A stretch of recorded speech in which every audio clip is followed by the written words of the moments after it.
Bon, comment ça va cette belle matinée? Alors, je vais te montrer comment je veux faire maintenant que j'ai tous mes HEC, tous mes Hector qui sont stackés. Ça fait 5 jours que je les ai, j'ai plus aucun bond. Je les ai achetés il y a 5 jours. Maintenant, c'est bon, le time est terminé. Et tout est stacké ici, donc j'en ai à peu près 58 là pour l'instant. Ce que je veux, c'est recommencer, parce que j'ai envie de profiter des 10%, des 10% là, de réduction, de promotion, pour pouvoir les stacker. Sauf que en ce moment, les 10% de réduction, il se fait sur la liquidity pool de Hector et DAI. DAI. Donc il va falloir que je trouve du DAI et du Hector en liquidity pool pour pouvoir, faire le stacking sur les bons. Alors ce que je veux, Hector DAI ou Hector USDC. 11,92%, 12,08%. C'est la peste et le choléra. Donc, je vais prendre celui-là. Je vais prendre le USDC parce que je sais pas, j'ai une petite préférence pour celui-là. Ce que je vais faire, c'est que je vais appuyer sur le vieux contract. Moi, j'arrive pas à le mettre, à l'ouvrir dans MetaMask. Alors, ce que je fais, j'ai une petite technique, c'est que je l'ouvre dans Chrome. Voilà. Tu vas arrêter de m'envoyer des messages, toi. Et ensuite, je fais copier l'adresse. Je reviens dans MetaMask. Et je vais créer... Oups. Toi, tu dégages. Je vais créer une nouvelle page.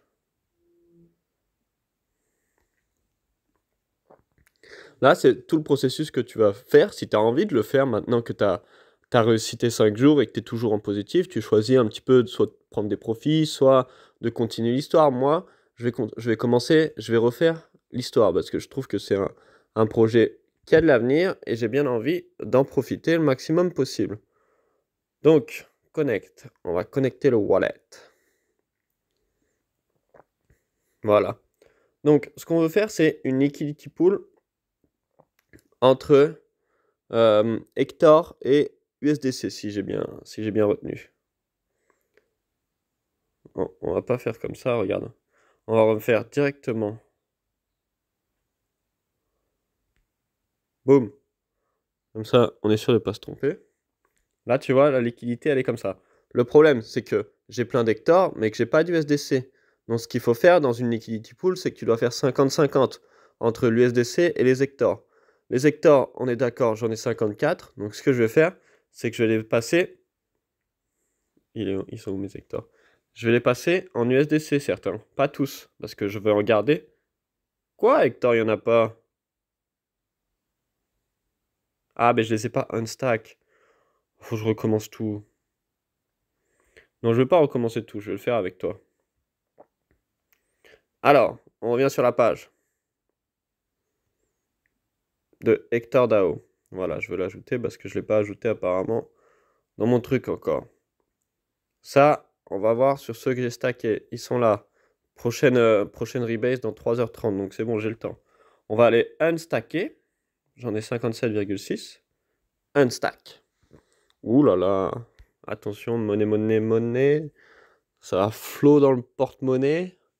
Donc là, on va attendre un petit peu. Bon, pour l'instant là, je peux peut-être te raconter ma vie.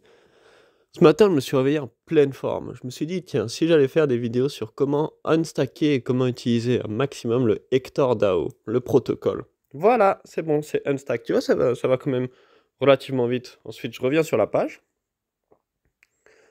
C'est comme je t'ai dit, il va me falloir toujours la moitié. Ah, il me propose même pas la moitié. Donc 57,6, la moitié, ça fait 28,8.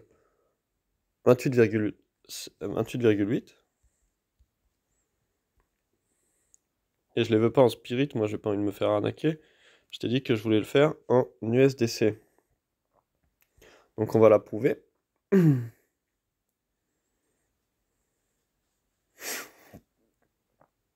Et ensuite on va le swap.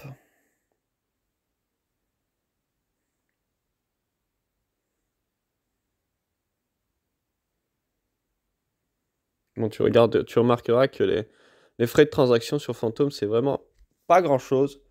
Qu'il y a tout un écosystème qui faut. J'ai mis un paquet d'argent sur le Phantom parce qu'ils ont tout un écosystème et que les frais de transaction et d'utilisation sont vraiment minimes. Donc ce qu'on va faire, c'est on va ajouter une liquidité entre USDC, et Hector et USDC. Voilà, ça, on veut une liquidité comme ça. On veut le maximum de chaque, là où il y en a le moins, donc c'est celui-là où il y en a le moins, 28,84, et lui, 29,91. 28,91, donc on veut celui-là. On va approuver.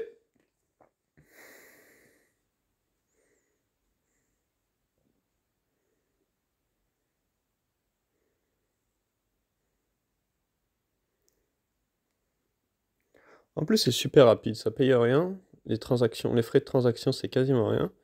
Et c'est super rapide, donc moi j'adore. Le seul problème, c'est que c'est difficile. Apparemment, enfin, c'est pas un. Le seul problème en ce moment avec la blockchain fantôme, c'est que c'est juste difficile à faire parvenir des fantômes sur la blockchain. Confirme. Regarde, là, les frais de transaction, 0,05 FTM. 1 FTM, c'est 2,60. Donc 0,05, ça nous fait pas grand-chose. Ça nous fait 1,3 centimes en gros. Donc ça va, tu vois, ça fait l'affaire, 1,3 centimes. Tu peux acheter ton café avec ça quand tu vas dépenser avec ton argent. C'est à peu près les frais que tu payes quand tu mets ta carte bleue en sans contact. Donc là, j'ai ajouté la liquidité. J'ai tout ce qu'il faut dans mon pool. Ce que je vais faire maintenant,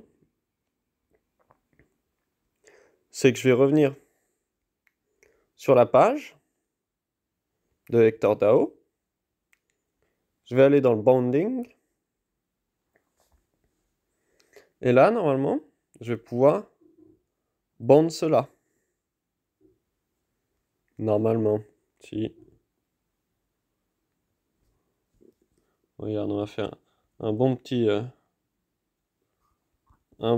F5 actualisé. Ça c'est pas actualisé du tout cette histoire.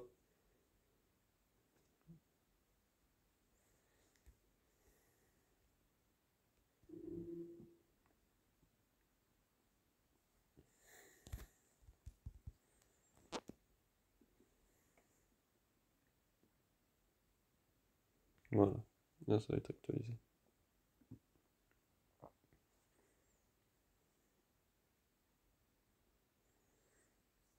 Ah, j'ai un téléphone, j'ai l'impression que c'est un Toshiba de 98 quoi. Je sais pas si c'est comme ça pour vous aussi quand vous utilisez MetaMask sur le téléphone, mais c'est un peu compliqué. Donc ce qu'on veut c'est faire ça.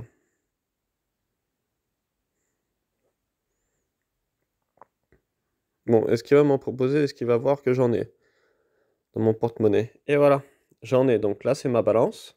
Ce que je veux c'est mettre le max. Et je veux le bond. Comme ça va me faire... En fait, j'achète le Hector. Et pourquoi il veut pas... Toc. Oui, oui, c'est bon, je sais. Est-ce que si je fais... Parfois, tu sais, ça bouge les choses.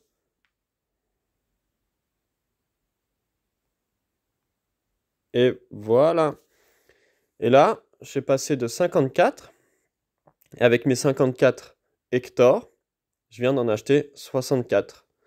Donc, c'est des réductions. Je viens de me faire 20% en fait. Le retour sur investissement, c'est 11%. C'est censé être. Mais là, je viens de m'en acheter 20% en plus. J'en avais 54. Je me retrouve avec 64. Donc, maintenant que j'ai ça, là, tu vois, j'attends les récompenses en gros. Et tout au fur et à mesure, il y a les récompenses qui vont commencer à se mettre. Et là, je pourrai les auto-stake. Et à la fin, ça va me faire dans 5 jours, j'aurai eu un rendement, au lieu d'avoir un rendement de 11,42% comme il me l'indique, dans 5 jours, j'aurai eu un rendement de quelque chose comme 26%, quelque chose comme ça. Et ça, c'est sans compter le fait que le market price, le prix de l'hectare, il peut continuer à augmenter parce que l'objectif, c'est quand même que le prix il augmente. Si le prix reste à ce prix-là, j'aurais eu un rendement d'à peu près 25-26%, sans rien faire. Mais si le prix il augmente, ben je touche toute la différence en fait. Et c'est incroyable ce truc de hectare. Voilà, en gros c'était compliqué, mais je t'ai expliqué comment ça se passe, comment tu peux faire pour avoir un petit peu d'hectare et profiter un maximum du truc là. Une fois que tu as réussi à faire tes 5 jours, que tu as fait tes 5 premiers jours, et que tu te dis, ben, j'ai envie de recommencer la course, et ben moi, c'est ce que je te conseille de faire. Parce que le truc, c'est que si tu utilises les bandings seulement avec du DAI ou de l'USDC, il faut que tu revendes tout ton Hector pour avoir de l'USDC. Et le truc, c'est que ben, l'objectif, c'est d'en garder de l'Hector, c'est pas de le revendre. Donc tu fais baisser les prix, tu revends ta quantité d'hectares pour racheter après. Ça vaut pas le coup, tu fais des frais de slippage. Alors il vaut mieux vendre la moitié et faire dans une liquidity pool et ensuite faire le bonding comme ça. Et voilà ce que j'ai fait.